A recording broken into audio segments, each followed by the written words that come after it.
मार्गदर्शकांसाठी सूचना. Q&A मध्ये विचारलेले प्रश्नच घेतले जातील.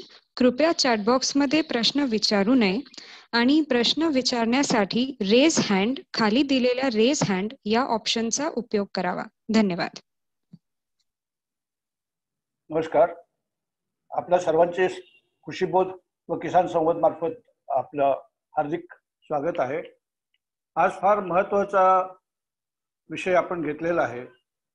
कारण जमिनीची जर सुपीकता नसेल तर अन्नद्रव्य खेचणे आणि उत्पादक क्षमता मिळणे हे अत्यंत कठीण आहे. आज आपल्याकडे आजचे जे व्यक्ती आहेत ते फार अभ्यासूक आणि त्यांचा गेला 30 वर्षाचा हा प्रवास जो आहे तो जमिनीची सुपीकता, पीक पोषण, पीक संरक्षण या विषयात त्यांनी तज्ञ आहेत. आणि आज जो महत्त्वाचा विषय आहे त्या विषयावरती सखोल मार्गदर्शन करण्यासाठी आपण रवींद्र थत्ते यांचं आपण स्वागत करूया. ते इको ॲग्रो सायन्सेस या कंपनीचे व्यवस्थापक संचालक व अध्यक्ष आहेत. आणि फक्त ते पीक पोषणाच्या विषयामध्येच नाही तर त्यांचा जमिनीमधील जो सेंद्रिय कर्ब आहे तर तो कसा वाढवायचा त्यावर उपाय यासाठी सुद्धा ते मार्गदर्शन करणार आहेत. आपण त्यांचं व्याख्यान ऐकूया आणि त्यांचं व्याख्यान संपल्यानंतर आपण प्रश्न उत्तराकडे जाऊया. श्रीयुत रवींद्र थत्ते. धन्यवाद कुलकर्णी साहेब. आणि आजचा विषय जो आपला आहे हा जमिनीतील सेंद्रिय कर्ब, त्याचे महत्त्व आणि ते वाढवण्याचा उपाय याबाबत विषय आहे. आणि निश्चितच हा अत्यंत महत्त्वाचा आहे आणि ते कसा काय त्याच्याबद्दल आपण आता माहिती घेणार आहोत. मी स्क्रीन शेअर करणार आहे आता.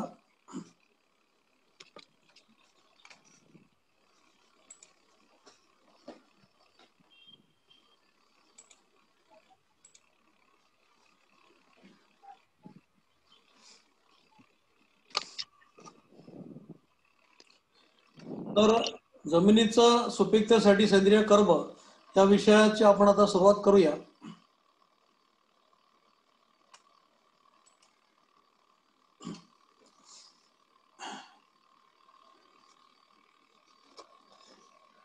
सर्वप्रथम सेंद्रिय कर्ब किंवा कर्ब हा घटक सर्व सजीवांसाठी अत्यावश्यक आहे.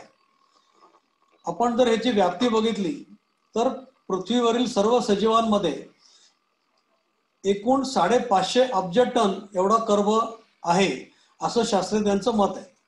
आणि ह्यापैकी 450 अब्ज टन हे वनस्पतीमध्ये असलेला कर्ब आहे. उर्वरित 7 अब्ज टन हा प्राणी, मनुष्य ह्यामध्ये असणारा हा कर्ब आहे. आणि उर्वरित 93 अब्ज टन जो आहे हा सूक्ष्मजीव, म्हणजे विविध सूक्ष्मजीव, त्यात बुरशी आहे, प्रोटोझोआ आहे, जीवाणू आहेत, अशा सर्व सूक्ष्मजीवांमध्ये 93 अब्ज टन इतक्या मोठ्या प्रमाणामध्ये हा कर्ब आहे.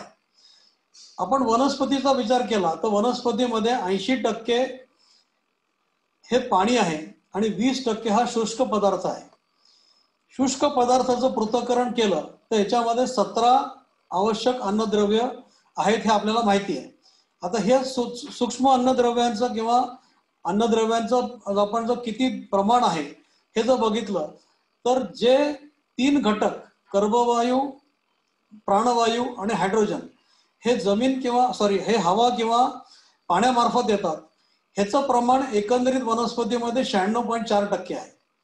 उर्वरित 3.6% जे प्रमाण आहे ह्याच्यामध्ये नत्रस्फुरद पालाश, त्याचबरोबर 11 सूक्ष्म अन्नद्रव्य, ह्या सर्वांचं मिळून एकंदरीत वजन आहे ते 3.6% आहे. म्हणजेच काय की आपण ज्याला सर्वाधिक महत्त्व देतो पीक पोषणाच्या दृष्टिकोनातून, ह्याचं प्रमाण तसं नगण्य आहे. आपण जर फक्त नत्रस्फुरद पालाशचं प्रमाण बघितलं तर ते 2.7% येतं आणि बाकीच्या 11 अन्नद्रव्यांचं प्रमाण 1% आसपास आहे. तर ह्याचा अर्थ काय होतोय की आपण ज्याला 96% जे बनवण्यासाठी जो सेंद्रिय कर्ब अत्यावश्यक आहे 45% एवढ्या मोठ्या प्रमाणात, ह्याकडे आपण दुर्लक्ष करतो आहोत.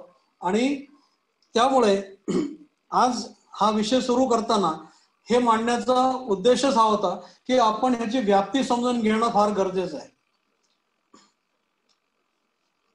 आता हा कर्ब येतो कुठून आणि त्याचं काय कार्य आहे, तर सगळ्यात प्रथम गोष्ट अशी आहे की प्रकाश संश्लेषणाची जी प्रक्रिया आहे, ही प्रक्रिया म्हणजे मी तर म्हणेन की ही पृथ्वीवरची एक अत्यंत महत्वाची प्रक्रिया आहे. ह्याच्यामध्ये काय होतंय की हवेमध्ये उपलब्ध असलेला कर्बवायू जमिनीमधून वनस्पतीचे घेते ते पाणी, वनस्पतीमध्ये हिरव्या भागामध्ये म्हणजे पानाच्या हिरव्या भागामध्ये जे क्लोरोफिल आहे, तर हे क्लोरोफिल आणि सूर्याची ऊर्जा, कर्बवायू आणि पाणी ह्याच्या उपस्थितीमध्ये कर्बवायूपासून आपण कार्बोहायड्रेट म्हणजेच कर्बोदके तयार करायचं काम, हे अत्यंत महत्वाचं काम पानामध्ये केलं जातं.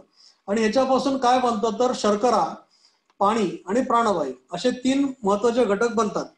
आणि आपल्याला माहिती आहे की आपल्याला प्राणवायू तर अत्यावश्यक आहे,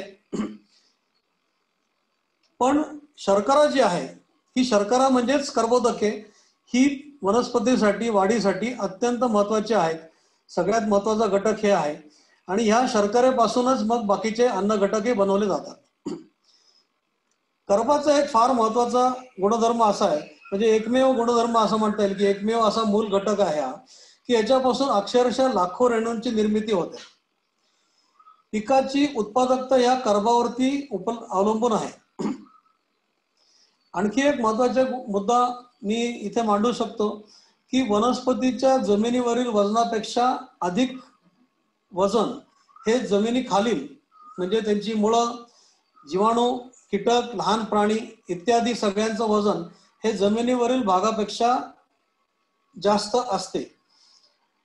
आणखी एक महत्वाचा मुद्दा की वनस्पतींच्या पेशीमध्ये जेवढं कर्बोदक आहेत त्याच्यापेक्षा जास्त कर्बोदके ही सूक्ष्मजीवांच्या अवशेषामुळे जमिनीमध्ये सोडली जातात. आता आपण कर्बचक्राबद्दल माहिती घेणार आहोत. कर्बचक्र हे एक चक्र आहे, त्यामुळे अर्थातच हे कधीही त्याच्यामध्ये वाढ पण होत नाही आणि त्याच्यामधला कर्ब कमी पण होत नाही. कर्बाचं रूपांतर फक्त होत राहते. दुसरे की कर्बचक्र हे एक न बदलणारा मार्ग आहे. एकाच पद्धतीने एकाच दिशेने त्याची वाटचाल कायमस्वरूपी चालू राहते, त्याच्यामध्ये बदल होत नाही. तिसरा महत्वाचा मुद्दा असा आहे की आपण जर बघितलं तर हा कर्ब अन्न साखळीमध्ये किंवा जमिनीमध्ये येतो कुठून, तर वनस्पती ज्या आहेत ह्याच्या स्टोमॅटामधून कर्बवायू घेतला जातो. मगाशी सांगितल्याप्रमाणे प्रकाश संश्लेषणाच्या क्रियेमुळे त्याच्यापासून कर्बोदके तयार होतात आणि ही कर्बोदकं या वनस्पती ही प्राणी पण खातात, मनुष्य खातो. नंतर ही जी पानं आहेत ही पानं गळून पडतात आणि ती किंवा वनस्पती मृत होते तेव्हा ही जमिनीमध्ये ही कर्बोदके जमिनी आड होतात किंवा जमिनीवरती पडतात. त्याच्यानंतर सूक्ष्मजीव त्याच्यावरती काम करून ती गोजवण्याचं काम होतं. त्याच्यापासून ह्युमिक पदार्थ तयार होतात. जमिनीमध्ये जे खनिज पदार्थ आहेत त्यांचं खनिजीकरण ही प्रक्रिया सूक्ष्मजीवांमुळे होते. पण ह्याच्यापेक्षाही महत्वाची घटना ही रोजच्या रोज घडत असणारी घटना आहे की जसं प्रकाश संश्लेषणाचं काम रोजच्या रोज घडतंय, तर ह्या प्रकाश संश्लेषणाने निर्माण झालेली ऊर्जा किंवा कर्बोदके ह्याच्यापैकी बहुतांश भार म्हणजे काही संशोधक म्हणतात की 50% पर्यंत, काही लोक 70% सुद्धा म्हणतात, पण कमीत कमी 20% 70% कर्बोदके ही जमिनीमध्ये पाठवली जातात. आता तुम्ही विचार करा की स्वतःचा वाढ करणे, स्वतःची पुनरुत्पादन करणे ह्यासारख्या क्रियांपेक्षा जास्ती महत्व वनस्पती जमिनीमधल्या सूक्ष्म द्रवांना अन्न पुरवठा किंवा कर्बोदके देण्याचं काम करते. ह्याचाच अर्थ काय आहे की ही सर्व साखळी जी आहे, हे चक्र जे आहे, हे चालवण्यासाठी एकमेकांचा सहवास, एकमेकांचा सहयोग अत्यावश्यक असतो. तर हे जे कर्बोदक मुळांच्या स्त्रावावाटे जमिनीमध्ये सोडलं जाते, ह्याचा उपयोग मुळं करतात आणि ह्या मुळांनी त्याचा उपयोग केल्यानंतर त्यांचं सुद्धा श्वसन करण्याची प्रक्रिया चालू असते. ह्या श्वसन क्रियेतून सुद्धा कर्बवायू तयार होतो आणि मुळांमध्ये तयार झालेला कर्बवायू तसेच सूक्ष्म जीवांमधून तयार झालेला कर्बवायू हा परत एकदा जमिनीमधून वातावरणात जातो आणि परत एकदा वनस्पतीला उपलब्ध होतो. तर हे झालं कर्बचक्र. हे आम्ही दुसऱ्या पद्धतीने इथे अशा पद्धतीने पण दाखवू शकतो. मगाशी सांगितल्याप्रमाणेच आहे. ह्याच्यामध्ये एक आणखी महत्वाचा मुद्दा इथे मी सांगू इच्छितो की सूक्ष्मजीव, आपण मगाशी बघितलं की सूक्ष्मजीवांचं कार्य फार महत्वाचं आहे. आता सूक्ष्मजीव काय करतायत तर त्यांना लागणारी अन्नद्रव्ये बनवण्याचं काम हे स्वतः ते संदेश देऊन करतायत. अगदी थोडक्यात सांगायचं झालं तर मुळांची अग्र किंवा मुळांचं टोक जे आहे हे थोडक्यामध्ये अख्ख्या वनस्पतीचा मेंदू असल्यासारखं काम करते.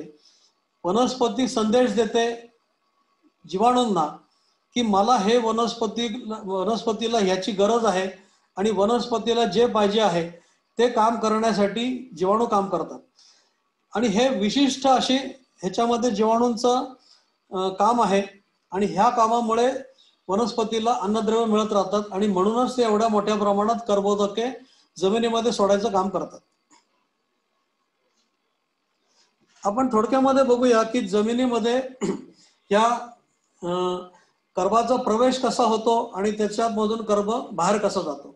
मगाशी सांगितल्याप्रमाणे सगळे सजीवांच्या पेशी हे श्वसन करतात आणि त्या श्वसन क्रियेमध्ये कार्बन डायऑक्साईड म्हणजेच कर्ब वायू तयार होतो. प्रकाश संश्लेषण करताना मात्र वनस्पती कार्बन डायऑक्साईड घेते आणि ऑक्सिजन सोडते. सूक्ष्मजीव जे पालापाचोळा पडलेला असतो किंवा जमिनीमध्ये गाडला जातो हे कुजवण्याचं काम करतात आणि कुजवण्याच्या प्रक्रियेतून सुद्धा कार्बन डायऑक्साईडची निर्मिती होते. तर डाव्या बाजूला आपण दाखवलंय की या स्लाइडमध्ये की वनस्पतीचा पालापाचोळा, प्राण्यांचे अवशेष, जमिनीमध्ये प्राणी पण राहणारे आहेत त्यांचे अवशेष, जमिनीमध्ये रायझोस्फिअरमध्ये म्हणजे मुळांच्या कक्षेमध्ये जे सोडलेलं कर्बोदक आहे ह्याच्यातले संचित घटक किंवा त्याच्यापासून मुळांच्या स्रावापासून आलेलं कर्बोदक हा इंटेक म्हणजेच कर्बोदकाचा जमिनीमधील प्रवेश आहे. आणि जमिनीमधून नष्ट होण्याचं किंवा जमिनीच्या बाहेर जाण्याचे त्याचे जे मार्ग आहेत ते थोडक्यामध्ये जर आपण बघितलंय तर जेव्हा जमीन उघडी राहते तेव्हा सेंद्रिय पदार्थाचे ज्वलन होते आणि त्यामुळे कार्बन डायऑक्साईड तयार होऊन हा नष्ट होतो, जमिनीतील कर्ब नष्ट होतो.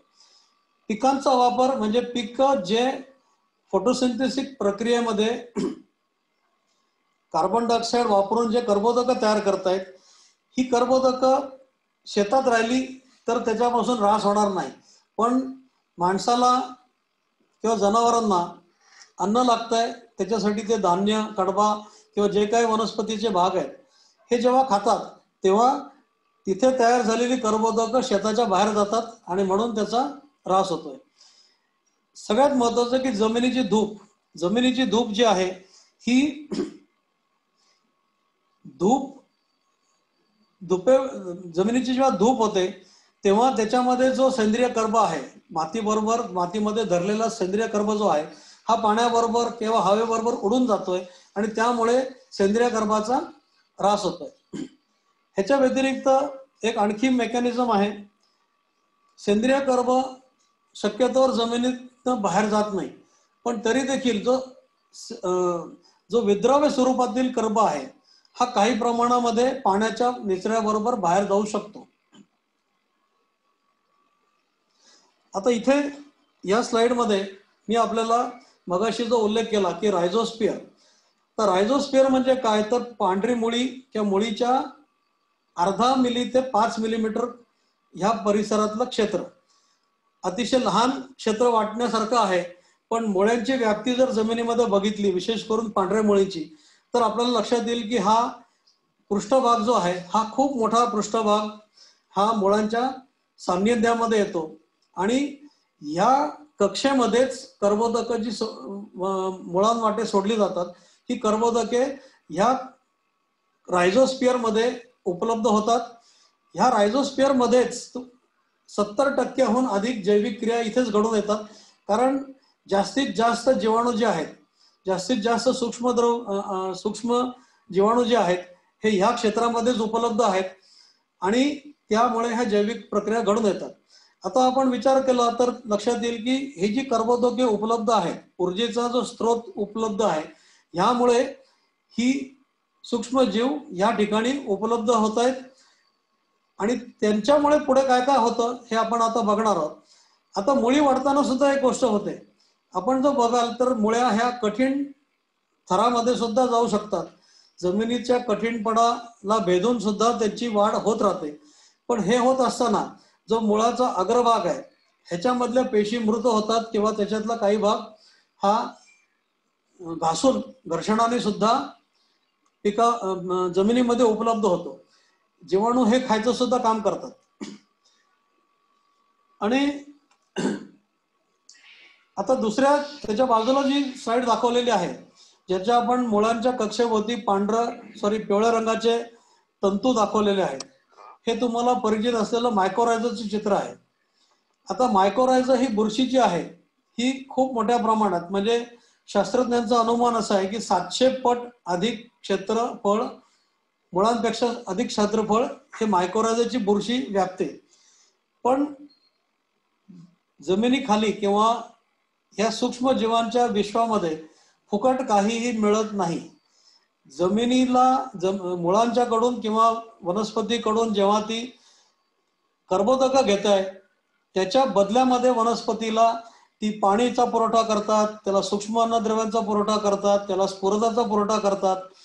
अशा अनेक प्रक्रिया सहयोगी पद्धतीने ह्या बुरशी किंवा जीवाणू करत असतात. आणि हे करण्यासाठी त्यांना अत्यंत महत्वाचं म्हणजे त्याला कर्बोदकांचा पुरवठा करावा लागतो. ह्याच्यामध्ये आणखी एक विशेष गोष्ट अशी आहे की ही कर्बोदक काय एकाच प्रकारची नाहीत.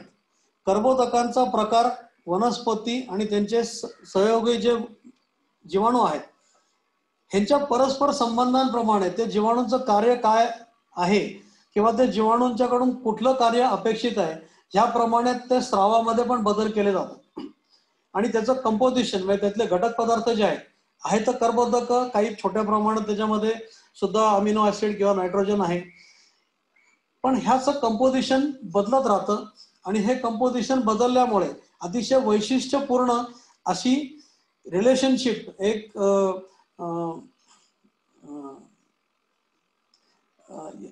परस्पर संबंध या वनस्पती आणि जीवाणूंमध्ये तयार होतात. आणि हा अतिशय विशिष्टपूर्ण आहे. म्हणजेच काय की समजा आपण नत्र तयार करणारे जीवाणूंचं उदाहरण घेतलं तर हे कुठल्याही वनस्पतीसाठी काम करत नाहीत. ठराविक वनस्पतीसाठी ठराविक जीवाणूच काम करतात. हा त्यातला सगळ्यात महत्वाचा मुद्दा आहे. आणि त्या ठराविक वनस्पतींना आकृष्ट करण्यासाठी त्या प्रकारचा स्त्राव ही वनस्पती सोडते. त्याचमुळे ही प्रक्रिया पुढची घडून येते. आता हे सगळं बघितल्यानंतर एक प्रकर्षाने तुम्हाला गोष्ट कळली असेल की जिथे मुळीच नाही, म्हणजे वरच्या या स्लाइड मध्ये दाखवल्याप्रमाणे मोकळी जमीन आहे, अशा ठिकाणी जर मोकळी जमीन असेल तिथे मुळीच नाही तर त्याचा अर्थ तिथे जीवाणू काम करणार नाहीत. आता ह्याचा अर्थ जीवाणू काम करणार नाहीत म्हणजे जीवाणू मृत होतात का? तर जीवाणू मृत होत नाहीत. जीवाणूंचं कार्य हे पर्टिक्युलर अनुकूल असं वातावरण असेल, अनुकूल खाद्यपदार्थ, तापमान, क्षारता इत्यादी मुद्दे जेव्हा त्यांच्यासाठी अनुकूल असतील त्यावेळी हे जीवाणू ऍक्टिव्ह होतात आणि त्यांचं कार्य करतात. जीवाणूंची संख्या अतिशय झपाट्याने वाढू शकते. एक साधं उदाहरण म्हणजे, अर्थात हे प्रयोगशाळेतलं उदाहरण आहे, कंट्रोल्ड कंडिशन मध्ये असं दिसून येतं की 12 तासामध्ये एका जीवाणूपासून 500 कोटी इतके जीवाणू तिथे तयार होऊ शकतात. 500 कोटी ही संख्या अर्थात कंट्रोल कंडिशन मध्ये आहे. पण ह्याच्यावरून आपल्याला एक लक्षात येईल की जीवाणूंना अनुकूल वातावरण मिळालं की त्यांची अतिशय झपाट्याने वाढ होते आणि प्रतिकूल परिस्थिती असेल तेव्हा हे सुप्त अवस्थेमध्ये पण जमिनीमध्ये राहतात आणि कित्येक वर्षासाठी पण राहू शकतात. त्यांचं काही ते निघून जात नाहीत, मरत नाहीत, सुप्त अवस्थेमध्ये ते जिवंत राहतात. ह्या सगळ्या जीवाणूंचं सगळ्यात महत्वाचं काम काय आहे? आपण बघितलं की हे जीवाणू काम करतात, त्यांना वनस्पती खाद्य पुरवते, पण ह्याचा सगळ्यात महत्वाचा त्याच्यापासून मिळणारा फायदा तो असा आहे की जमिनीची रचना तयार करण्याचं काम हे सुप्त हे सूक्ष्म जीवाणू तिथे करत आहे. आता याच्यामध्ये तुम्हाला लक्षात येईल की रचना म्हणजे काय, तर मातीच्या कण जे आहेत हे जर सुट्ट्या कणांचा आपण विचार केला तर हे आपण एखाद्या बरणीमध्ये समजा आपण माती भरली आणि ती आपण किंवा पीठ भरलं तर तुम्हाला लक्षात येईल की आपण जर ते ठोकलं तर त्याच्यामधली हवेच्या पोकळ्या किंवा त्याच्यातल्या पोकळ्या निघून जातात आणि ही कॉम्पॅक्ट बनून जाते.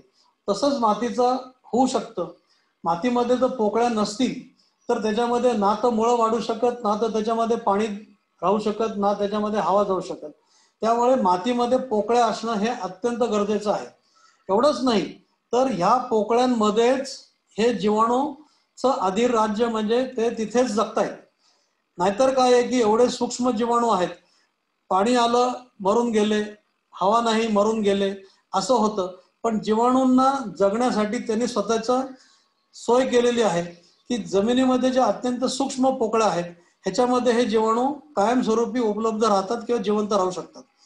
आता ही रचना करण्याचं काम काय आहे किंवा ते का बरं होतं, तर आपण बघितलं असेल किंवा माहिती असेल आपल्याला तर जमिनीचं टेक्स्चर आपण ज्याला म्हणतो की जमिनीचा पोत जो आहे, म्हणजेच काय की जमिनीमध्ये ज्या प्रकारचे मातीचे प्रकार आहेत, म्हणजे चिकण माती असेल, गाळाची माती असेल किंवा वालुकामय माती असेल, तर ह्या प्रत्येकाचा साईज वेगवेगळा आहे.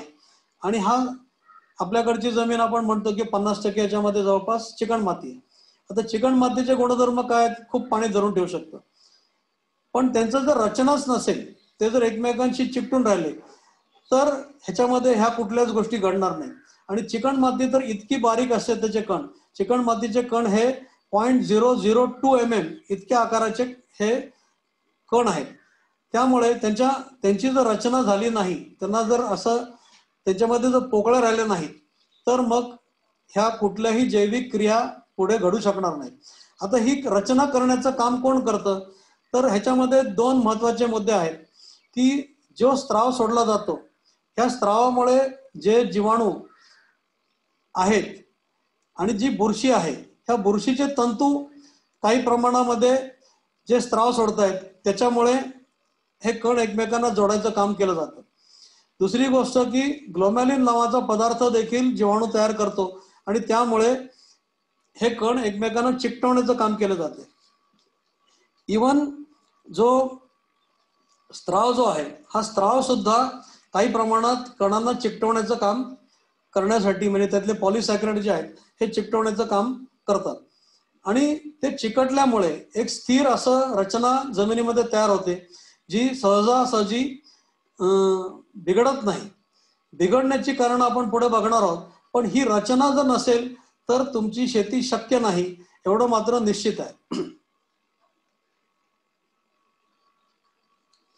आता जमिनीमध्ये सेंद्रिय पदार्थ काय करतो, तर जमिनीमध्ये आपण मगाशी बघितल्याप्रमाणे कर्बोदक म्हणजेच ऊर्जा पुरवण्याचं काम वनस्पतीपासून जो कर्बोदक दिल्या जातात ह्याच्यापासून जमिनीतल्या सूक्ष्म अन्नद्रव्यांना ऊर्जा प्रदान केली जाते.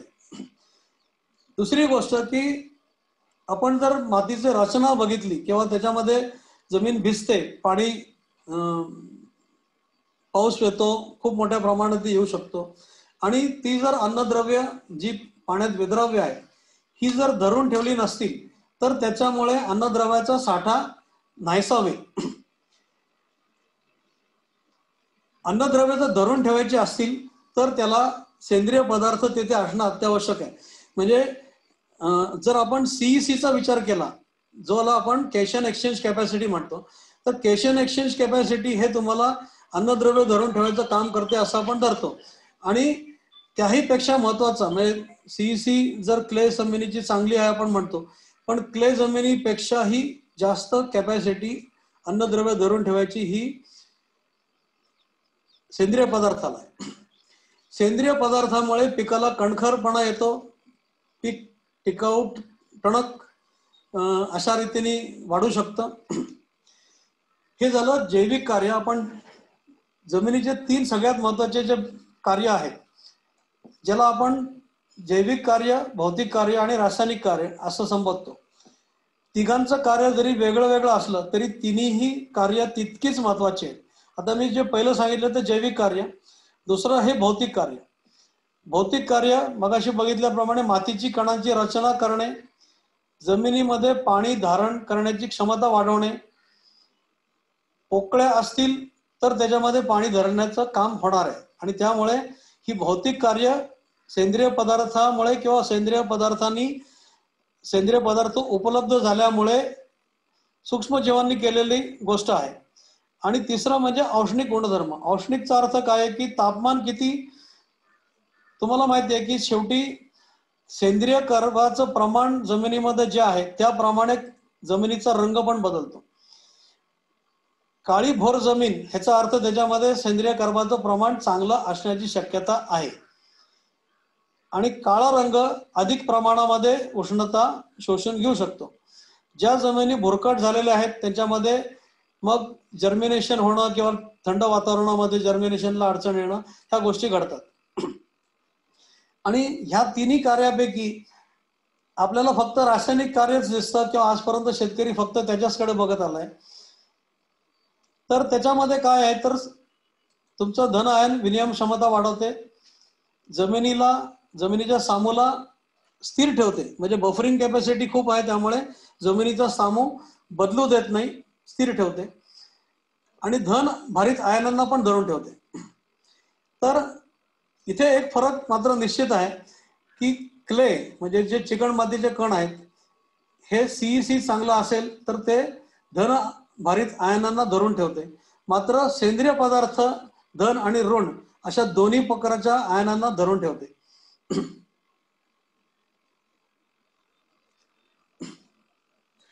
आता जमिनीमध्ये जो सेंद्रिय पदार्थ आहे किंवा जो आपण बघितलं की पालापाचोळा किंवा मुळं जी मरतायत किंवा झाडं जी मरतायत, वनस्पती मरतायत, ह्याच्यापासून जो सेंद्रिय पदार्थ जमिनीमध्ये जातो त्याचं काय होतं ह्याच्याबद्दल या स्लाइडमध्ये माहिती दिलेली आहे. पण ह्याच्यातला मी काही भागावरतीच फक्त बोलणार आहे. ह्युमिक पदार्थ कसे तयार होतात हा एक स्वतंत्र विषय आहे. ह्युमिक पदार्थ हा अत्यंत स्थिर असा कर्ब आहे. अत्यंत स्थिर म्हणजे काय की तो कुठल्याही प्रक्रियेपासून अलिप्त राहणारा किंवा त्याच्यावरती कुठली प्रक्रिया होऊ शकत नाही अशा प्रकारचा कर्ब आहे. आपल्याला जास्ती इंटरेस्ट कशामध्ये आहे तर आपल्याला सेंद्रिय कर्ब हा जो परिवर्तनीय आहे, ह्या परिवर्तनीय सेंद्रिय पदार्थामध्ये आपल्यासाठी फायदेशीर आहे. आणि आपल्याला तोच कर्बाबद्दल जास्ती महत्व किंवा त्यालाच जास्ती आपण महत्व द्यायची गरज आहे. ह्युमिक हा जो अंश आहे हा खूप दीर्घकालाने आणि जटिल प्रक्रियेने तयार होणारा पदार्थ आहे आणि त्याला खूप कालावधी पण लागतो. आणि त्याला आपण असं म्हणूया की कोळसा होण्याच्या अलीकडची स्थिती आहे.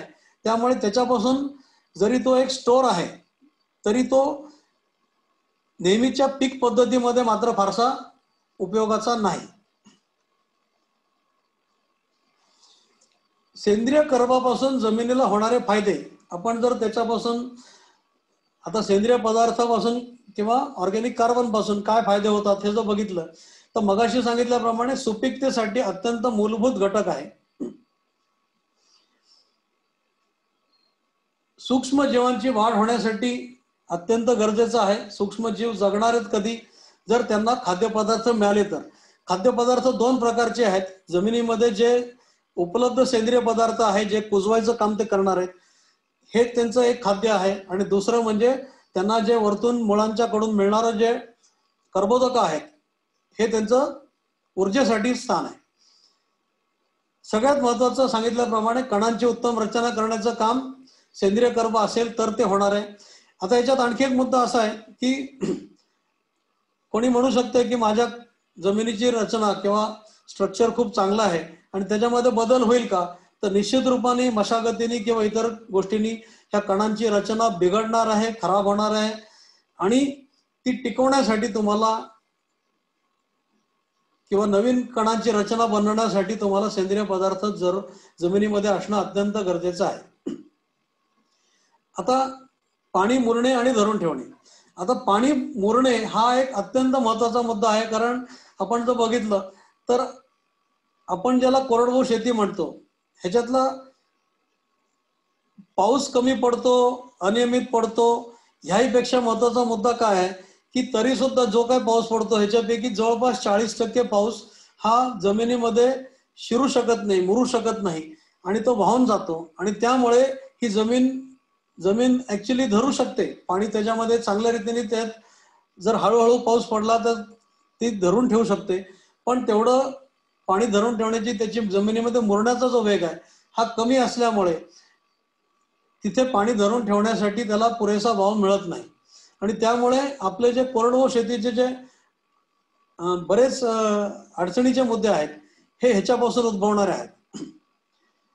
अन्नद्रव्याची उपलब्धता आपण मगाशी बघितलं. आणि आता अन्नद्रव्याची उपलब्धतेबद्दल बोलायचं झालं तर अनेक प्रक्रिया, आपण जर नत्राचा जर विचार केला तर आपल्याला जे माहिती आहे की कडधान्य किंवा द्विदल धान्यावरती आपल्याला गाठी येतात आणि हे गाठी नत्राचा पुरवठा, त्याच्यामध्ये जे रायझोबियम नावाचे जे जीवाणू आहेत हे जीवाणू तिथे वस्ती करून हवेतील नत्र हे स्थिर करतं आणि पिकाला उपलब्ध करून द्यायचं काम करतं.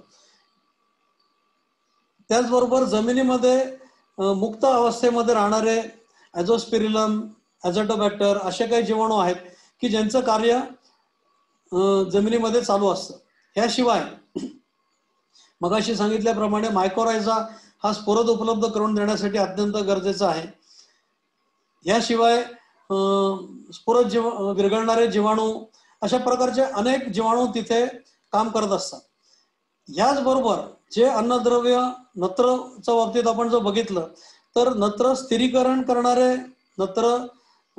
नत्राचं खनिजीकरण करणारे असे अनेक प्रकारचे जीवाणूंचे समूह जमिनीमध्ये उपलब्ध असतात. आणि ह्यांचं कार्य अबाधितपणे चालू असल्यामुळे जमिनीला मगाशी सांगितल्याप्रमाणे की जमिनीतील नत्र किंवा अन्नद्रव्यांचा ऱ्हास खूप कमी होतो. आपण जेव्हा म्हणतो की जमिनीमध्ये स्थिर केलेले अन्नद्रव्य आहेत, ही मेकॅनिझम किंवा ही पद्धतच निसर्गाने अशा रीतीने केलेली आहे की जमिनीतील अन्नद्रव्यांचा ऱ्हास होऊ नये. स्थिर केलेली अन्नद्रव्य ही जमिनीच्या बाहेर सहसा किंवा अतिशय कमी प्रमाणात जाणार.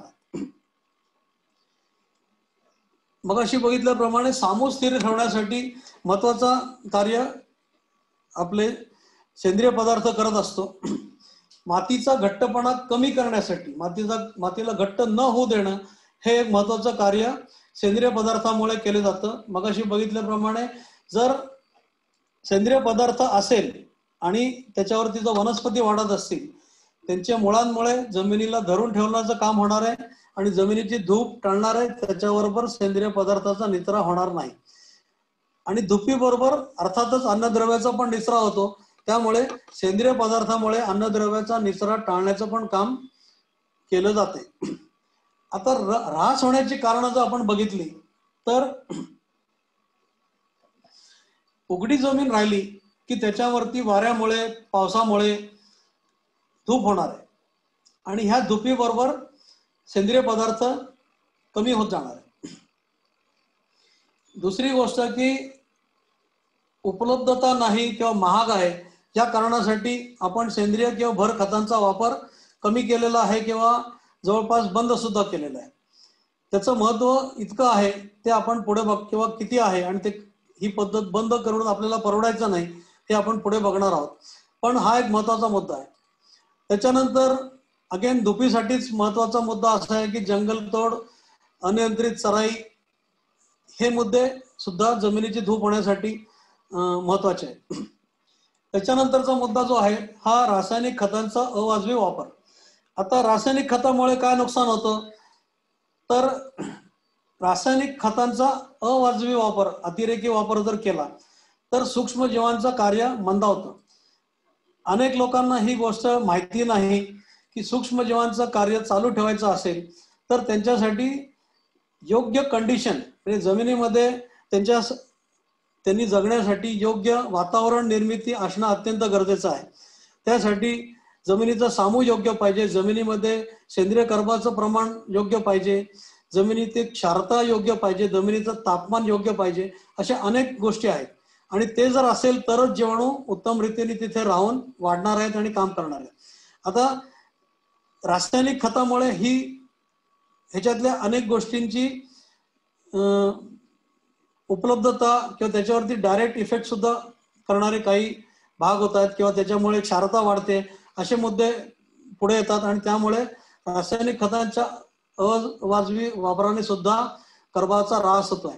आता आपण त्यातलं जर नत्राचं उदाहरण जर घेतलं तर असं म्हटलं जातं की नत्रापैकी युरिया, विशेष करून की युरिया हा सर्वाधिक वापरला जाणारा घटक आहे. पण युरियाचा वापर केल्यामुळे जमिनीमध्ये जे आपण जमिनीमध्ये ज्या वनस्पती जमिनीखाली गाडल्या जाणार आहेत ह्यांचा कार्ब आणि नायट्रोजनचा रेशो बिघडणार आहे. त्यांना पुरेशा प्रमाणात नत्र उपलब्ध झाला तरच ते त्याचं कन्व्हर्शन, रूपांतर करू शकणार आहेत. त्यामुळे असं म्हटलं जातं की युरियामुळे कर्बाचं ज्वलन करण्यास मदत होते, कारण कर्ब आणि नायट्रोजनचा रेशो बिघडतो. त्याच्यानंतर राब भाजणे किंवा पाचट जाळणे यासारख्या ज्या चुकीच्या प्रथा आहेत, चुकीच्या शेतकऱ्यांच्याकडून सोयीसाठी वापरल्या जाणाऱ्या पद्धती आहेत, ह्याच्यामुळे सेंद्रिय पदार्थाचं राख होते, जळून जातात आणि ते पिकाला उपलब्ध होत नाहीत. ह्याच्यानंतरचा आता खरं तर 7वा मुद्दा म्हणून म्हणतोय आपण, पण खरं तर हा सगळ्यात महत्वाचा मुद्दा आहे की नांगरट जेव्हा आपण करतो तेव्हा जमीन उघडी पडते.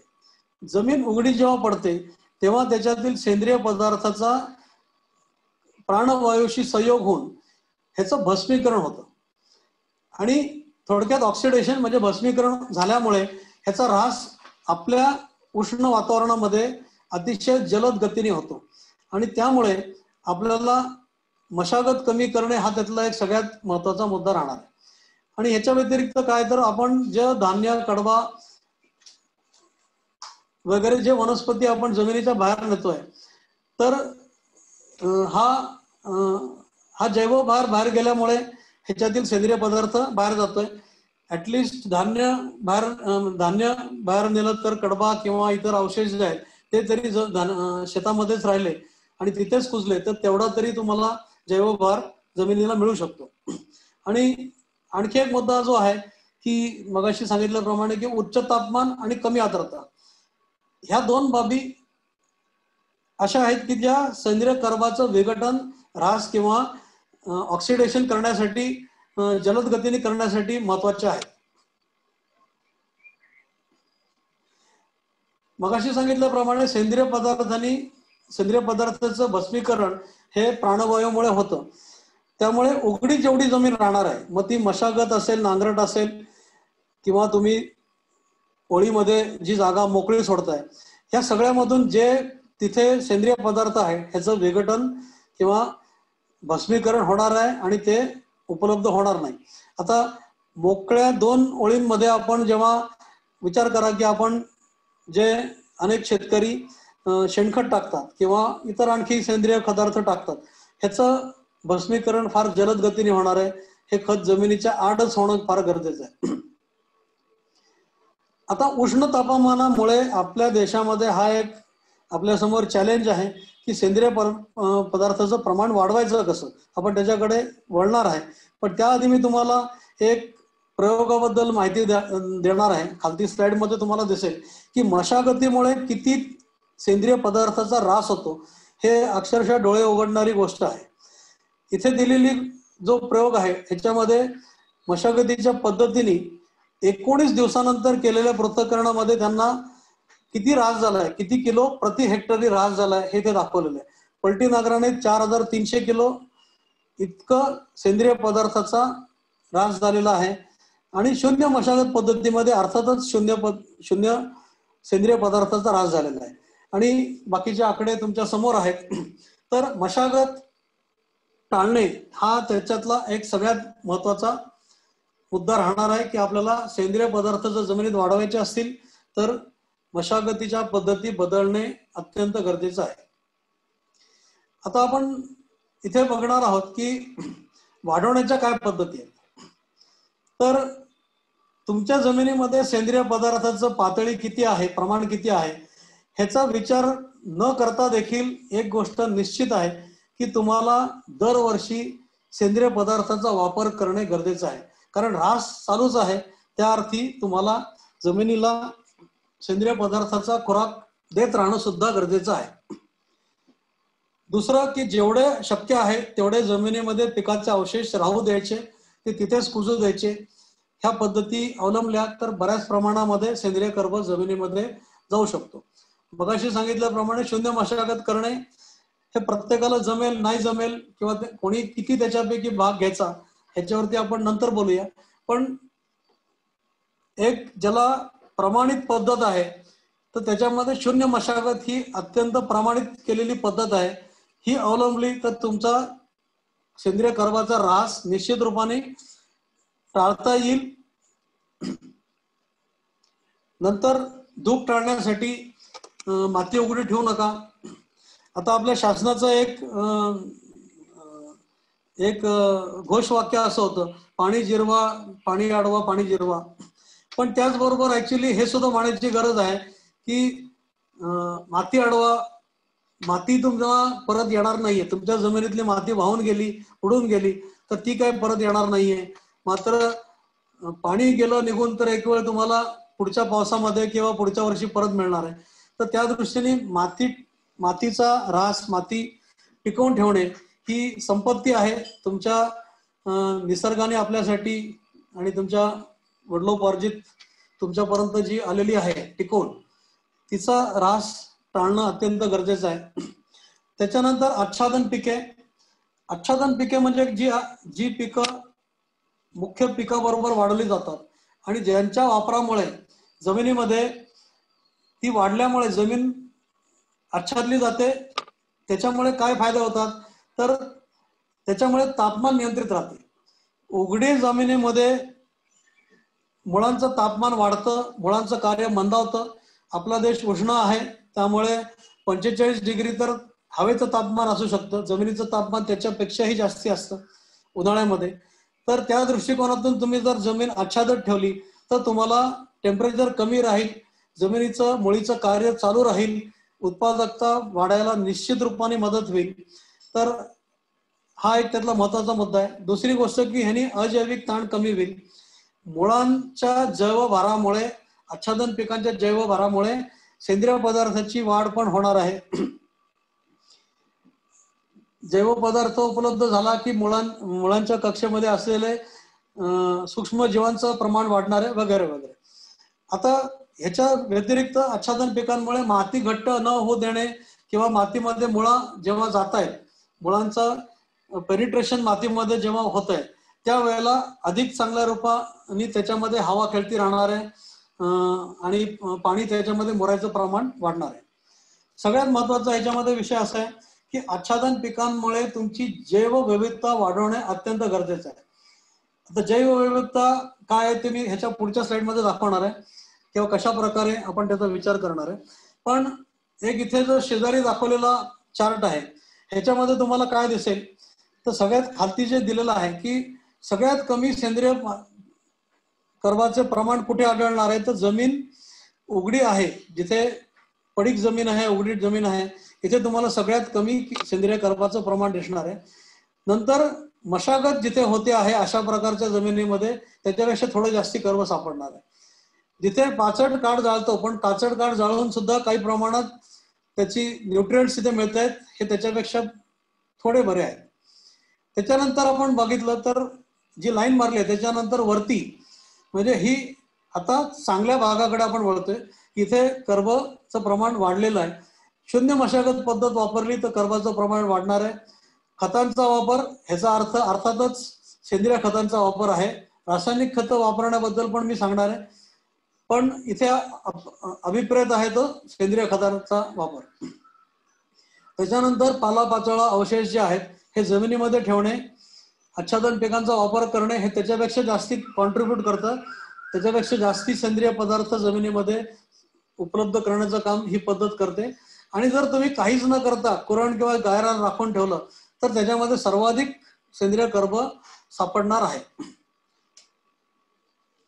आता जैवविविधता या विषयावरतीच आपण बघितलं, मी इथे एक चित्र दाखवलंय. हे शेतीमधलं नाही, हे आहे कुरणामधले, आणि ते सुद्धा जिथे हजारो लाखो वर्षापासून कुरणच आहे अशा ठिकाणचं हे आहे. पण आता ह्याच्यामध्ये दिसणार काय तुम्हाला की जैवविविधता म्हणजे काय, आणि इथे तुम्हाला दिसेल की असंख्य वनस्पती इथे दाखवलेल्या आहेत आणि त्यांची मुळांची वाढायची पद्धत, मुळांचा घनता, मुळं किती खोलपर्यंत जाणार आहेत, ह्या सगळ्या गोष्टी त्या विविधतेवरती अवलंबून आहेत. आता ह्यानी काय होत आहे, आता आपल्यापैकी काही लोकांना निश्चित माहिती आहे की आपल्याकडे सुद्धा जी खस नावाची वनस्पती वाढते, हिची मुळं असं म्हणतात 8 ते 10 फुटापर्यंत सुद्धा जातात. मी बघितलेली नाही पण असं मी ऐकून आहे. ही जी मुळं दाखवली आहेत ह्याच्यातले सगळ्यात लांब मुळं जी आहेत ती जवळपास 15 फुटापर्यंत सुद्धा गेलेली आहेत. आणि ह्या प्रत्येक मुळाचा भोवती जे जीवाणू तयार होत आहेत हे अतिशय वैशिष्ट्यपूर्ण आहेत. त्याला खाद्यपदार्थ द्यायचं ते काम करतायत. ही मुळं खालच्या थरापासून पाणी पण घेणार आहेत, खालच्या थरापासून अन्नद्रव्य पण घेणार आहेत. आणि तुमच्या माहितीसाठी सांगतो की ही प्रत्येक वनस्पती मध्ये अन्नद्रव्य घ्यायची क्षमता ही वेगवेगळी आहे.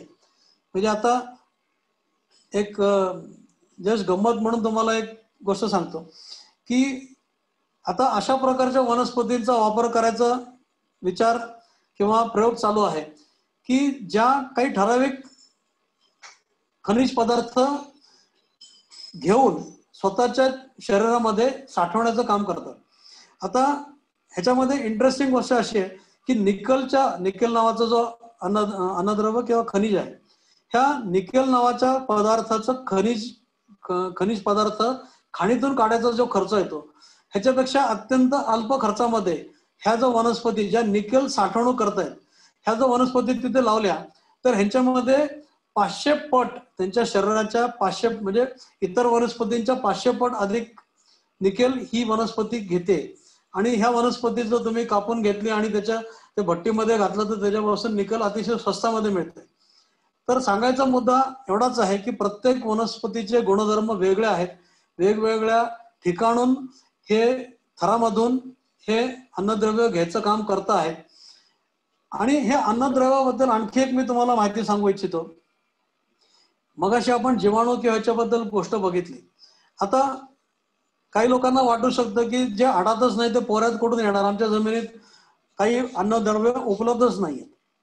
पण ज्या अर्थी वनस्पती तिथे वाढत होती किंवा त्या भागात वनस्पती वाढते त्या अर्थी तिथे त्यांनी त्यांची सोय केलेली आहे की ते अशा जीवाणूंचा तिथे समूह बाळगून आहेत की जे ते अन्नद्रव्य पिकाला उपलब्ध करून देतात. आता उदाहरणार्थ आपल्या जमिनीमध्ये फेरसची, लोहाची कमतरता सर्व दूर सापडते कारण आपल्या जमिनीचा समूह जास्ती आहे, आपल्या जमिनीमध्ये पीएच जास्ती आहे आणि शिवाय कार्बोनेटचं प्रमाण जास्ती आहे. त्यामुळे फेरस विद्राव्य स्थितीमध्ये राहत नाही. पण मग वनस्पती तर लाखो वर्ष वाढत होत्या, त्यांना फेरस लागत नव्हतं का? त्यांना फेरस सप्लाय करण्यासाठी सिड्रोफोर नावाचे जीवाणूचा समूह काम करतो. आणि त्यामुळे आता हे समूह तुम्हाला कमर्शियल कल्टिवेशन म्हणजे कमर्शियल शेती करताना पुरेसे आहेत का हा वेगळा विषय आहे. पण वनस्पतीमध्ये ही क्षमता जरूर आहे की त्यांना लागणारं अन्न पदार्थ ते जरूर बनवून घेऊ शकतात किंवा उपलब्ध करून घेऊ शकतात.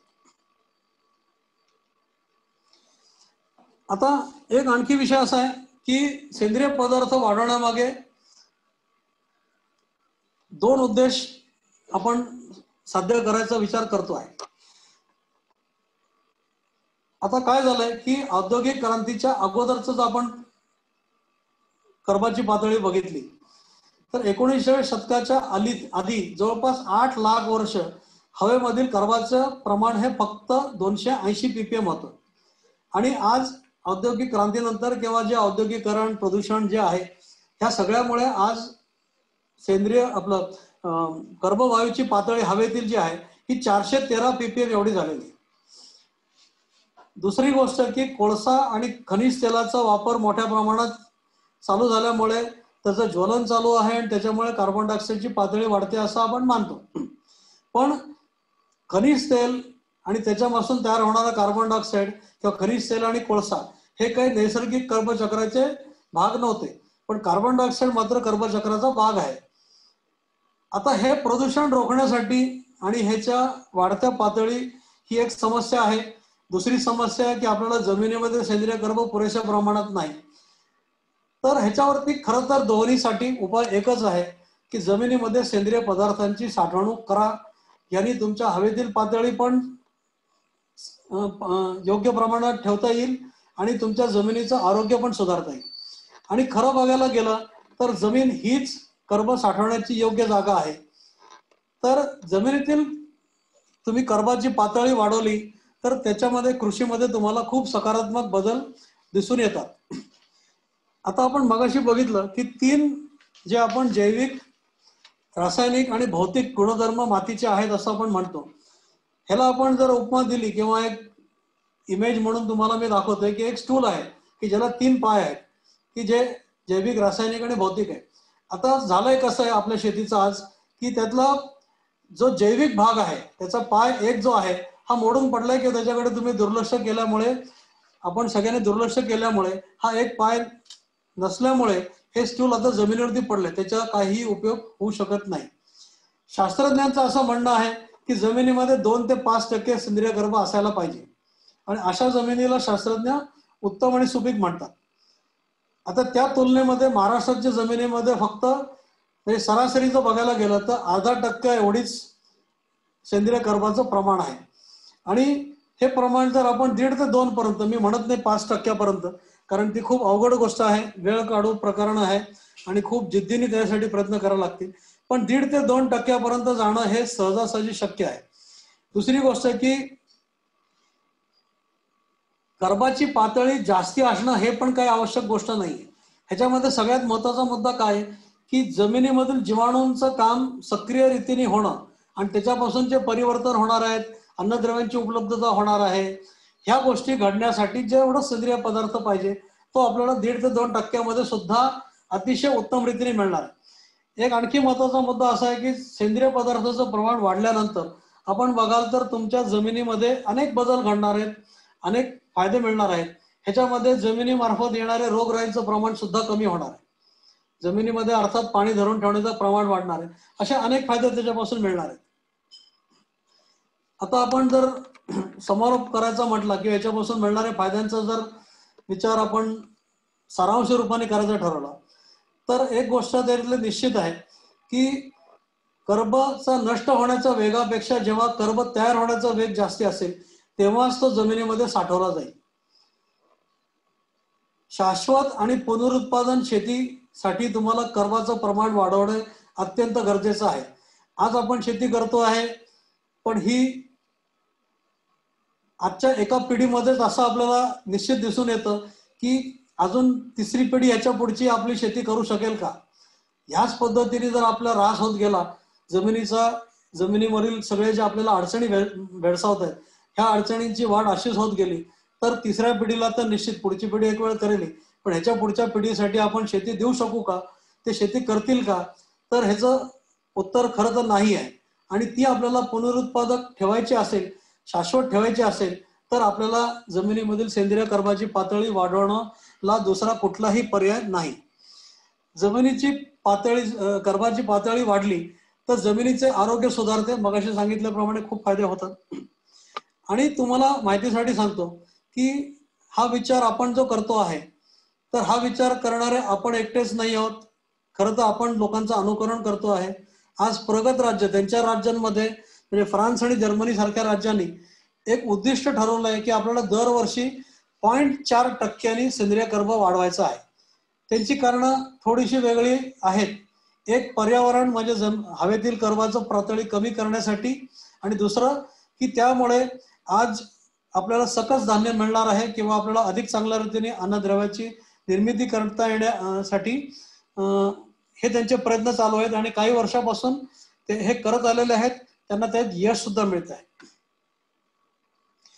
आता आपण जर मगाशी म्हटल्याप्रमाणे की सेंद्रिय कर्ब वाढवल्यामुळे काय गोष्टी होणार आहेत हे अगदी थोडक्यामध्ये आपण जर बघितलं तर ह्या स्लाइडमध्ये दिसतंय की निरोगी मनुष्य आणि निरोगी प्राणी. जमिनीचं आरोग्य वाढलं तर माणसाचं आरोग्य पण सुधारणार आहे, प्राण्यांचं आरोग्य पण सुधारणार आहे. कारण अन्न साखळीचं जतन, अन्न साखळी जी आहे सूक्ष्म जीवांपासून ते मोठ्या जनावरांपर्यंत ही अन्न साखळी आहे. आणि अन्न साखळीमध्ये जर नैसर्गिक प्रक्रिया घडत राहिल्या, सिंथेटिक नाही, तर आपल्याला अधिक प्रमाणामध्ये त्याचा फायदा होणार आहे. अन्न साखळीचं जतन झालं तर सगळ्या प्राण्यांचं आणि मनुष्याचं सुद्धा आरोग्य सुधारणार आहे. त्याच्यानंतर कोरडवाहू शेतीची सुधारणा होणार आहे. मगाशी सांगितल्याप्रमाणे त्याच्यामध्ये जर पाणी मुरण्याचा वेग वाढला, त्याच्यामध्ये अन्नद्रव्य धरून ठेवण्याचं प्रमाण वाढलं तर कोरडवाहू शेती सुद्धा तुम्हाला उत्तम उदरनिर्वाह करण्यासाठी तर निश्चितच, पण त्याही पुढे जाऊन उत्तम उत्पादन देऊ शकतं अशी शेती त्यातनं निर्माण होऊ शकते. त्याच्यानंतर किफायतशीर हा शब्द वापरलेला आहे, किफायतशीर आणि शाश्वत शेती. किफायतशीर म्हणजे काय, तर अर्थातच आज परवडत नाही शेतीमधले इनपुटचा खर्च आपण ज्या निविष्ठ आहेत ह्या बाहेरनं आणतो आणि त्याच्यामुळे आपल्याला शेती परवडत नाहीये. कीटकनाशकं आहेत, रासायनिक खतं आहेत, मजूर आहेत, डिझेल आहे, ह्या सगळ्या गोष्टींवरती आपण अतोनात खर्च करतोय. जर तुम्ही सेंद्रिय शेतीचा किंवा सेंद्रिय कर्ब वाढवण्याचा विचार केलात तर ह्याच्यातले खर्च निश्चित रूपाने कमी होणार आहेत आणि त्याचा तुम्हाला आर्थिकदृष्ट्या पण फायदेशीर होणार आहे. आणि ह्या सगळं करताना पर्यावरणाचं पण रक्षण होणार आहे, पर्यावरण सुधारणार आहे आणि त्यामुळे आपल्या सर्वांचं जीवनमान उंचावण्यासाठी, अधिक चांगलं होण्यासाठी मदत होईल अशी आपण ही प्रक्रिया आहे. आणि शेवटी एक सांगायचं महत्वाचा मुद्दा असा आहे की ठीक आहे, जमिनीचं कर्ब आपण जर ज्या लोकांनी मोजला असेल तर एक गोष्ट दिसून येते की तो कमी आहे आणि तो वाढवता येत नाही किंवा तो वाढत नाही सहसा. आता याच्यामध्ये काय होतंय की जमिनीचं कर्ब हे आपल्या वातावरणामध्ये वाढेल किंवा खूप मोठ्या प्रमाणात वाढेल हा गैरसमज अधिक आपण बाजूला ठेवूया. असं काही एक होणार नाही. पण समजा जरी तुम्ही ह्या गोष्टी करत राहिल्या आणि तुमची कर्बाची पातळी आहे तिथेच राहिली, समजा होणार नाही तसं, वाढेलच, पण समजा तसं जरी झालं तरी जो प्रवाह, कर्बाचा जो प्रवाह म्हणजे हवेतून जमिनीमध्ये, जमिनीतून सूक्ष्म जीवांमधून परत एकदा हवेमध्ये जो प्रवास आहे, ह्या प्रवासामध्ये तो खूप काही गोष्टी अनुकूल करणार आहे आणि त्यासाठी हा प्रवास अत्यंत महत्वाचा आहे. तर हे मुद्दे लक्षात घ्या आणि आपण प्रेझेंटेशन ऐकल्याबद्दल आपल्याला धन्यवाद. आपले जर काही प्रश्न असतील तर आपण विचारू शकता. सर तुम्हाला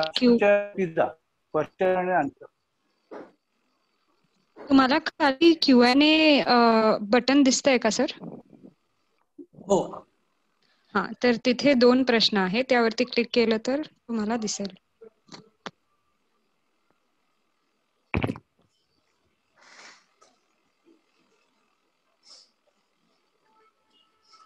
ओके, पहिला प्रश्न आहे की जे आपण डिकम्पोज करून सर्व जीवाणू उपलब्ध होतात का, तर डिकम्पोजिशन म्हणजे आपण ज्याला कंपोस्टिंग करायची पद्धत जी म्हणतो, त्या पद्धतीमध्ये अनेक सूक्ष्मजीवांचे समूह ही प्रक्रिया घडवून आणतायत आणि हे जीवाणू तुम्ही जेव्हा कंपोस्ट तयार होत आहे त्यावेळेला देखील हे जीवाणू कंपोस्टच्या मार्फत तुमच्या जमिनीमध्ये प्रवेश करणार आहेत. त्यामुळे ह्याचं उत्तर असं आहे की तुमच्या जीवाणूंच्या संख्येमध्ये वाढ कंपोस्ट सारख्या प्रोडक्ट तुम्ही जो वापरला किंवा आपण शेणखत म्हणूया, शेणखतामधून सुद्धा अनेक जीवाणूंचे समूह तुमच्या जमिनीमध्ये प्रवेश करणार आहेत. दुसरा प्रश्न आहे की फक्त हिरवळीची खते वापरून जमिनीचा कर्ब सुधारेल का?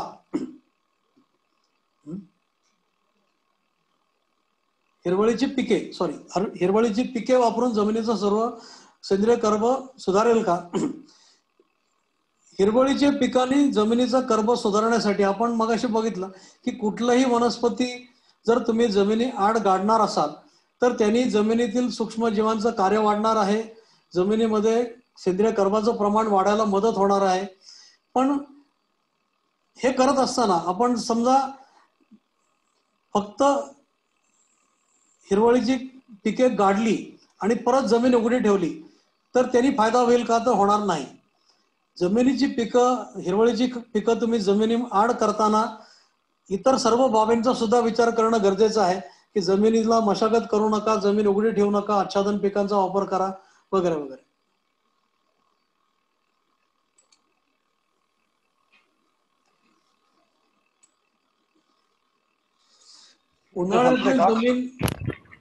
उन्हाळ्यात जमीन नांगरट केल्यास हानिकारक बुरशी नष्ट होतात आणि कर्ब पण ऱ्हास होतो. नांगरट करावी का नको? आता आपण जर बघितलं की शून्य मशागत पद्धत जिथे वापरली जाते, काय होत आहे की ज्या नुकसानकारक जीवाणू आहेत, जे रोग तयार करणारे जीवाणू आहेत, ह्यांच्या संख्येपेक्षा खूप मोठ्या प्रमाणामध्ये जमिनीमधले जीवाणू जे आहेत हे उपयोगी आहेत आणि त्यांच्यामध्ये स्पर्धा झाल्यामुळे हे हानिकारक जीवाणूंना सहसा वाढू देत नाहीत. रोग होण्यामागचे दोन गोष्टी कारणीभूत ठरतात. एक म्हणजे अनुकूल वातावरण आणि दुसरं म्हणजे पिकाची पीक अशक्त आहे किंवा पिकाला अनुकूल वातावरण नाही, पिकाला अशक्तपणा आहे किंवा निरोगी नाही. आणि तिसरी गोष्ट की जीवाणूंसाठी मात्र ती अनुकूल वातावरण आहे. अशा तिन्ही गोष्टींचा जेव्हा मिलाफ होतो त्यावेळेला रोग तयार होतात. तर आता आपण जर बघितलं की सोलारायझेशन म्हणजे आपण जेव्हा उन्हाळ्यात जमीन उघडी ठेवतो तेव्हा निश्चित रूपाने जीवाणू मरतील असं होणार नाहीये, कारण ते सुप्त अवस्थेत जाणार आहे. आणि त्यांना जेव्हा किंवा जर त्यांना चांगली अनुकूल वातावरण मिळालं तर त्या परत एकदा डोकं काढणार आहेत वरती आणि त्यांचा रोग तयार करायचं काम ते करणार आहेत. आता नांगरट केली नाही तर मात्र जमिनीमध्ये मशागत न केल्यामुळे जमिनीतला सेंद्रिय पदार्थ आणि सूक्ष्म जीवांचं कार्य चालू राहणार आहे. मगाशी स्लाइडमध्ये दाखवल्याप्रमाणे मोकळी जमीन ठेवली तर त्याचा अर्थ तिथे मुळी नाही, आणि मुळी नाही तर तिथे जीवाणू नाही. सुप्तावस्थेमध्ये आहेत पण जीवाणू जर काम चालू राहिलं तरच तुम्हाला त्याच्यापासून सगळे बेनिफिट मिळणार आहे. त्यामुळे ह्याचं उत्तर असं आहे की शून्य मशागत पद्धत किंवा अतिशय कमी मशागत पद्धत. एक गोष्ट लक्षात घ्या की पूर्वज आपले जे करत होते, उदाहरणार्थ लाकडी नांगर जो अगदी लहान म्हणजे कमी खोलीपर्यंत जमिनीत जायचा किंवा लाकडी कोळव असायचे, यांनी जमिनीचा फारशी हलवा किंवा जमिनीची खराबी होत नव्हती आणि त्यामुळे सेंद्रिय पदार्थाचा ऱ्हास पण अतिशय लिमिटेड होत होता. पण आज आपण मशागत करतो तेव्हा ह्या मोठ्या प्रमाणात त्याचा ऱ्हास होतो आहे. गांडूळ खत किती उपयोगी पडेल? तर कुठलंही खत म्हणजे सेंद्रिय पदार्थ हे निश्चितच उपयोगी पडणार आहे. आपल्याला कुठल्या ना कुठल्या मार्गाने, मगाशी सांगितल्याप्रमाणे की कुठल्याही मार्गाने तुम्ही सेंद्रिय पदार्थ वाढवण्याचं काम करायचं आहे. मग ते भरखत असेल किंवा कंपोस्ट असेल, शेणखत असेल, हिरवळीचं पीक असेल, कुठल्याही पद्धतीने तुम्ही वापरलं तरी सुद्धा सेंद्रिय पदार्थ वाढवण्याचं काम तुम्हाला करावंच लागणार आहे, वारंवार, निरंतर, दरवर्षी, दर हंगामामध्ये. दुसरी गोष्ट की पुढचा प्रश्न,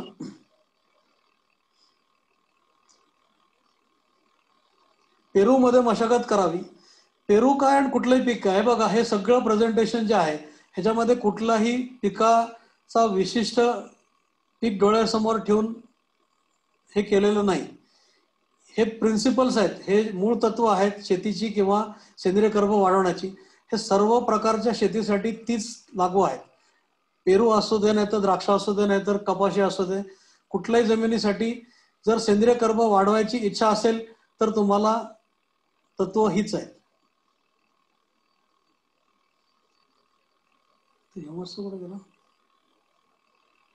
जमिनीतील ह्युमसचा वापर सूक्ष्मजीवांच्या वाढीसाठी होऊ शकतो का? आता आपण बघितलं मगाशी आपण म्हणजे मी अगदी थोडक्यात उल्लेख केला की सूक्ष्मजीवांचं कार्य संपल्यानंतर ह्युमस तयार होतं. म्हणजे हे इतकं एक फायनल प्रोडक्ट आहे. ह्युमिक पदार्थ जे तयार होत आहेत हे मायक्रोवेल ऍक्शननी पूर्ण कुजण्याची प्रक्रिया झाल्यानंतर तयार होणारे घटक आहेत. ह्युमिक पदार्थामध्ये आता तुम्हाला अभिप्रेत कुठला आहे मला माहिती नाही. ह्युमस हे नैसर्गिकरित्या तयार होणारं जमिनीतलं आहे. हे तुम्हाला जवळपास 30 वर्ष लागतात ह्युमस तयार व्हायला. काही प्रमाणात हे तुम्हाला ह्या प्रवासामध्ये 30 वर्षाच्या प्रवासामध्ये सेंद्रिय पदार्थ कुजण्याच्या प्रवासामध्ये तुम्हाला कारणीभूत किंवा ते कार्य करण्याचं काम उपयोगी पडायचं काम करणार आहे. पण एकदा का ह्युमस तयार झाला की त्याच्यामधून जीवाणू त्याच्यावरती काम करायची प्रक्रिया थांबलेली आहे. त्याच्यावरती ते काम करू शकत नाही आणि त्यामुळे तसं ते त्याचा वाढीसाठी काही उपयोग होणार नाही.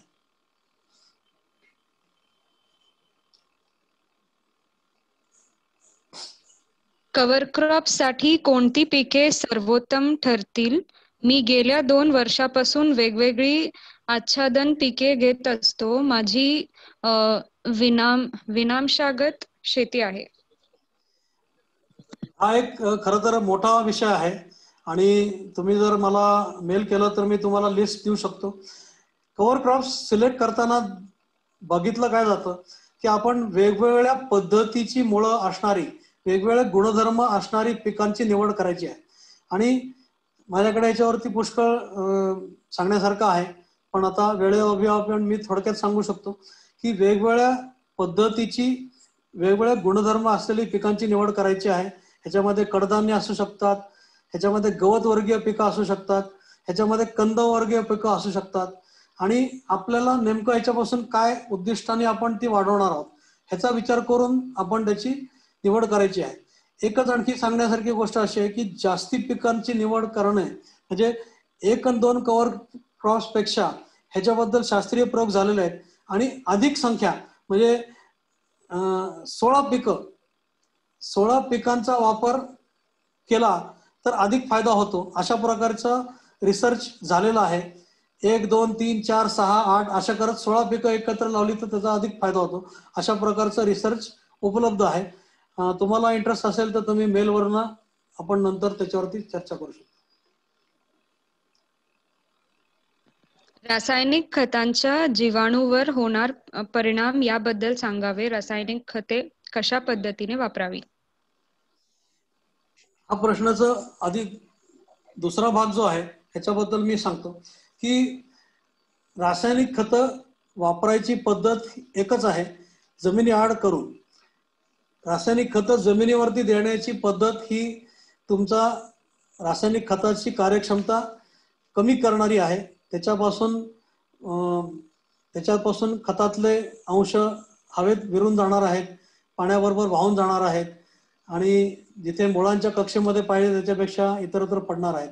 त्यामुळे हा भाग जमिनी आडच करणं रासायनिक खत हे महत्वाचं आहे. आता जमिनीमध्ये रासायनिक खतांचा वापर करताना त्याचा परिणाम मगाशी सांगितल्याप्रमाणे काही प्रमाणात त्यांचा परिणाम जरूर होतो.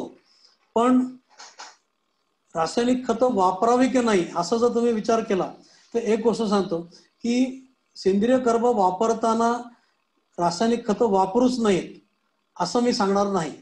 ह्याचं कारण असं आहे की रासायनिक खतांमुळे काही अन्नद्रव्य जी पिकाला तिथे उपलब्ध नसतील ही त्वरितरित्या उपलब्ध होणार आहेत.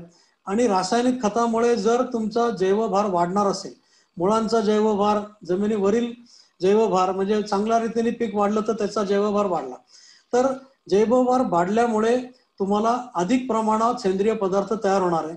आणि त्यामुळे तुम्हाला रासायनिक खतं वापरूच नाहीत असं मी काही सांगणार नाही. पण ती वापरताना सौम्य प्रकारची खतं वापरावीत, जमिनी आड करावीत वगैरे वगैरे ह्या गोष्टी तर आल्याच. आणि सेंद्रिय पदार्थ वाढवण्यासाठी ज्या लागणाऱ्या गोष्टी आहेत ह्यांचा वापर जरूर करणं त्याच्याबरोबर गरजेचं राहील. कब्र किती असावा म्हणजे आपण सेंद्रिय शेती करू शकतो? सेंद्रिय शेती हा एक वेगळा विषय आहे. सेंद्रिय शेती करण्यासाठी त्याचे जे नॉर्म्स ठरलेले आहेत, सर्वसाधारणपणे किमान 4 वर्षाचा पिरियड गेल्याशिवाय तुम्हाला सेंद्रिय शेतीचं प्रमाणपत्र मिळू शकत नाही. काही ठिकाणी सर्टिफाईंग एजन्सी प्रमाणे 7 वर्षाचा पिरियड सुद्धा त्याच्यात गृहीत धरला जातो.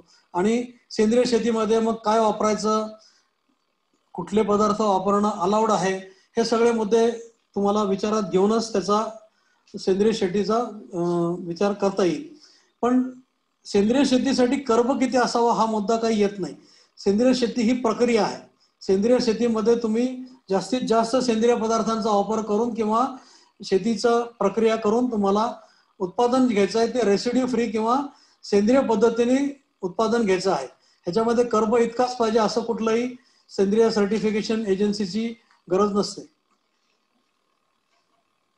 Next. How many years does it take to improve OC through green machinery? Green manuring. Okay. नुसत्या ग्रीन मॅन्युरिंगनी, हिरवळीच्या खतांनी कर्बाची पातळी वाढेल असं होणार नाही. तुम्हाला मशागत पद्धती बदलणे किंवा आपण या सगळ्या प्रेझेंटेशन मध्ये बघितल्या या सगळ्या गोष्टींचा अवलंब केला तर सेंद्रिय पदार्थाची पातळी वाढायचं काम होणार आहे. नुसत्या एका कुठल्या गोष्टींनी होणार नाही. आता दुसऱ्या गोष्ट की सगळ्या गोष्टी केल्या तर किती वेळ लागेल, तर हा एक चांगला प्रश्न आहे. ह्याचं उत्तर असं आहे की ही प्रक्रिया तुम्हाला पहिल्या वर्षामध्ये सुद्धा तुम्हाला समाधानकारक किंवा सुखद अनुभव देणारे गोष्टी तुम्हाला दिसून येतील. ही प्रक्रिया जरी दीर्घकाळ चालणारी असेल, किमान 4 वर्षाचा कालावधी त्याला लागणार असेल, तरी देखील तुम्हाला पहिल्या वर्षापासून अनुकूल त्याच्यातनं परिणाम दिसायला सुरुवात होईल. आणि मग तुम्हाला त्याच्यामध्ये आणखी हुरूप येईल आणि तुम्हाला पुढची वर्षांमध्ये त्याच्यामध्ये काम करायला निश्चित रूपाने आवडेल. कव्हरिंग क्रॉप्सची लागवड फळबागेत केली तर त्याने कर्ब वाढवण्यास किती मदत होते? बघा, फळबागेमध्ये सुद्धा जो मधला भाग आहे ह्याच्यामध्ये तुम्ही कमी उंचीची पिकांची किंवा वनस्पतीची लागवड करू शकता. आणि यांनी कर्ब वाढण्यापेक्षा तुम्हाला मी मगाशी सांगितल्याप्रमाणे ही जर पिकं असतील तर त्यांनी जमिनीखालील सूक्ष्मजीवांचं कार्य चालू राहील, त्यांनी इतर बेनिफिट्स तुम्हाला मिळत राहतील. आणि त्यासाठी फळबागेमध्ये सुद्धा अशी इतर वनस्पती किंवा कव्हर क्रॉप्स लावणं फार गरजेचं आहे. आणि अगदी चांगले अनुकूल परिणाम त्याच्यापासून मिळतात. यांनी तुमचं जमीन सुधारण्यासाठी तुम्हाला काही पिकांची निवड करता येऊ शकेल की जी जमीन फोडायचं काम करतात. हार्ड पॅन ज्या ठिकाणी कठीण थर झालेला आहे अशा ठिकाणी तुम्हाला योग्य वनस्पतीची निवड केली तर तुम्हाला कठीण थर फोडून वाढणाऱ्या ज्या वनस्पती आहेत हे तुम्हाला जमिनीत पाणी मुरण्याचं काम अधिक चांगल्या रीतीने करतील. असे पुष्कळ फायदे त्याच्यापासून मिळू शकतात. कर्ब वाढवण्यासाठी जीवाणूंना खाद्य म्हणून कुजणाऱ्या पदार्थांमध्ये काय द्यावे? खरं तर कुठलीही वनस्पती चांगली आहे. आता तुम्ही बघाल तर हा एक वेगळा विषय आहे की कर्ब आणि नत्राचं प्रमाण किती आहे. आता जर तुम्ही कडधान्यांचा विचार केला तर ह्याच्यामध्ये नत्राचं प्रमाण अधिक असल्यामुळे ही लवकर कुजतात. जर तुम्ही कडब्यासारख्या किंवा मक्याचं ताटाचा विचार केला तर ह्याच्यामध्ये कर्बाचं प्रमाण जास्ती आहे आणि कुजण्याला जास्ती वेळ लागतो. जमिनीमध्ये जर पुरेसं कर्ब उपलब्ध नसेल तर हे कुजायला पुष्कळ वेळ लागेल की जमिनीतील नत्र ते ओढून घेतील. त्यामुळे अशा निवड म्हणजे कुठलं तुमचा उद्देश काय आहे, तुमच्याकडे किती वेळ आहे आणि त्या प्रमाणात तुम्हाला कुजणाऱ्या पदार्थाची निवड करायची गरज आहे. In market there are many organic manure. Are these useful for increasing सेंद्रिय कार्बन? कर्ब हा कर्बच आहे. तो विकत आणलेला काय किंवा जमिनीतनं तुम्ही किंवा तुमच्या जमिनीतून मिळणाऱ्या वनस्पतीपासून तुम्ही तयार केला काय. निश्चित रूपाने याच्यात विचार करायचा आहे की आपण विकत आणण्या एवढी आपली ऐपत आहे का, किंवा तेवढा खर्च करायचा आहे का. जर निसर्ग तुम्हाला मोफत तुमच्या जमिनीवरती वनस्पती वाढवून तुम्हाला जर सेंद्रिय पदार्थांची निर्मिती करता येते, तर बाहेरनं आणून आपण वापर करायचा की नाही, आणि त्याचा आपण फायदा कशा प्रकारे करायचा, तेवढे पैसे तुम्ही दुसऱ्या कशामध्ये वापरून त्याचा फायदा करायचा, हा वैयक्तिक प्रश्न आहे. पण निश्चित रूपाने माझं वैयक्तिक मत असं आहे की सेंद्रिय पदार्थ हे जमिनीमध्ये शेतकऱ्यांनी स्वतः निर्माण करायचे आहेत, आणि सेंद्रिय शेती किंवा सेंद्रिय पद्धत अवलंबायची असेल तर स्वतःच सेंद्रिय पदार्थ पण निर्मिती स्वतःच करायला पाहिजे. तुम्ही मायकोरायझा बद्दल सांगितले, कोणत्या कंपनीचे मायकोरायझा चांगले, कसे ओळखावे? या प्रश्नाचं उत्तर मी देऊ शकत नाही, आणि विशेष करून असं व्यासपीठावरनं सुद्धा नाही, तर ह्या प्रश्नाचं मी उत्तर देणार नाही. ऊसात कोणते कव्हरिंग क्रॉप घ्यावे? अगदी हा एक मोठा विषय आहे.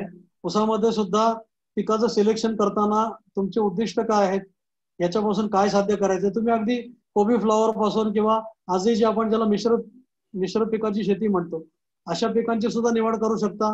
तुम्ही त्याच्यामध्ये हिरवळीच्या पिकांची सुद्धा निवड करू शकता. आपली उद्दिष्टाप्रमाणे आपण त्याच्यामध्ये पिकांची निवड करू शकता.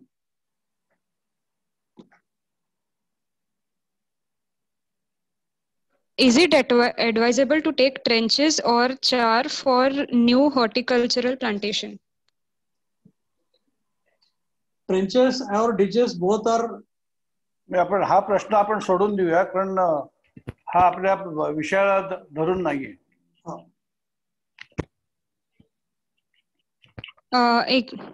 दोन लोकांनी हँड रेस केला आहे, ते शेवटचा घेऊया. एक विनायक म्हणून आहे. विनायक जी, तुम्हाला अलाउ टू टॉक केलेला आहे. खाली तुम्हाला माईकचा चिन्ह दिसत असेल तर स्वतःला अनम्यूट करून प्रश्न विचारू शकता. विनायक जी, तुम्हाला खाली माईकचं चिन्ह दिसत असेल तर प्लीज अनम्यूट करा, त्यावरती क्लिक करा. हा, बोला विनायक जी. आय थिंक त्यांच्या इथे नेटवर्क इश्यू येते. संजय जी, तुम्हाला अलाउ टू टॉक केला आहे, अनम्यूट करा स्वतःला. हॅलो, नमस्कार सर. नमस्कार.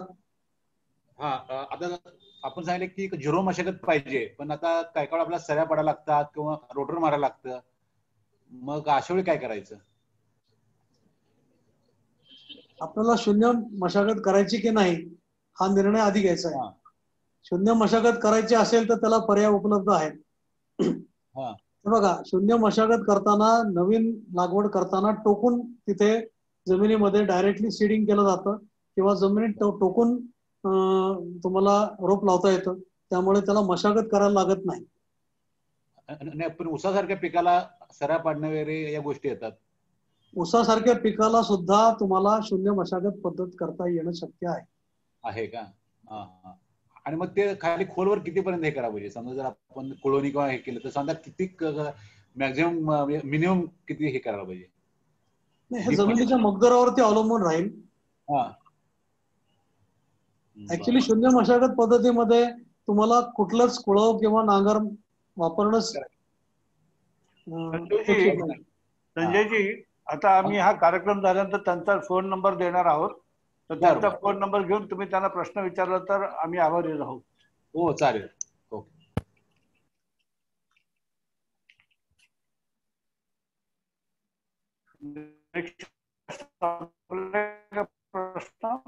हो हो हो हो, संपलेले आहेत प्रश्न. Yes yes yes, can you hear me? परीक्षा प्रश्न संपले का? हो हो, येस येस, संपलेला आहे. ऐकू येतंय का? Hello, am I audible? या, आपण जरा थांबूया, बराच वेळ झालेला आहे. हो सर, प्रश्न संपलेले आहेत. ऐकू येतंय का? हा, ओके. तर मित्रांनो, आजचा जो विवेचनाचा जो भाग होता त्यामध्ये तुम्हाला 2 मुद्दे लक्षात आले असतील की आपला हा उष्ण कटिबंधाचा जो देश आहे त्यामध्ये सेंद्रिय कर्बाचा ऱ्हास जास्त होतोय आणि आपल्याला सेंद्रिय कर्ब वाढवायचा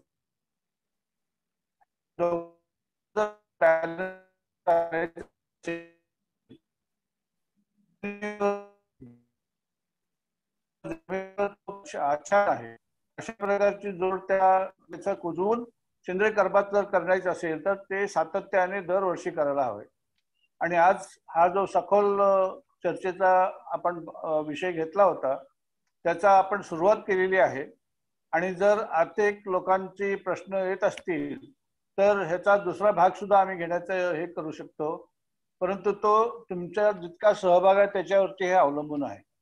परंतु मी तुमच्या वतीने आणि तुम्ही स्वतः हजर राहिल्याबद्दल मी तुमचा